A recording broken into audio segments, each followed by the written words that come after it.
নজিরবিহীনভাবে ব্রিগেডে শপথ, শনিবার নতুন সরকারের পথ চলা। রবীন্দ্র জয়ন্তীতে পদ্মা আসনে পশ্চিমবঙ্গ। প্রথমবার বাংলায় ক্ষমতায় বিজেপি। নতুন সরকারের শপথে প্রধানমন্ত্রী, স্বরাষ্ট্রমন্ত্রী থাকবেন নীতিন নবীনও। মুখ্যমন্ত্রী নির্বাচনে কালই কলকাতা আসা। শুক্রবার বিশ্ববাংলা কনভেনশন সেন্টারে বিধায়কদের সঙ্গে বৈঠক। শুভেন্দুকেই মুখ্যমন্ত্রী চায় নন্দীগ্রাম। নেতাকে পেয়ে আবদার কর্মীদের। কেন্দ্রীয় নেতাদের সিদ্ধান্ত চূড়ান্ত, মন্তব্য বিজেপি বিধায়কের। আমার কেন্দ্রীয় নেতারা যে সিদ্ধান্ত নেবে, আমি খুব ডিসিপ্লিন ছোটবেলা থেকে, সবটা একা সিদ্ধান্ত নেওয়া যায় না।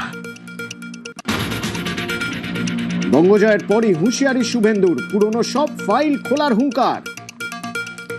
হাতে আইন কেউ নেবেন না। আগামী বিজেপি সরকার ভারতীয় ন্যায় সংহিতা অনুযায়ী প্রত্যেকটা মামলাকে রিওপেন করবে। আমরা ব্যবস্থা নেব। ভোট মিটতেই অশান্তি, ভাঙচুর, জিরো টলারেন্স বঙ্গ বিজেপির। শান্তির বার্তা শুভেন্দু অধিকারী। কুকুর মানুষের পায়ে কামড়ায়, মানুষ কখনো কুকুরের পায়ে কামড়ায়।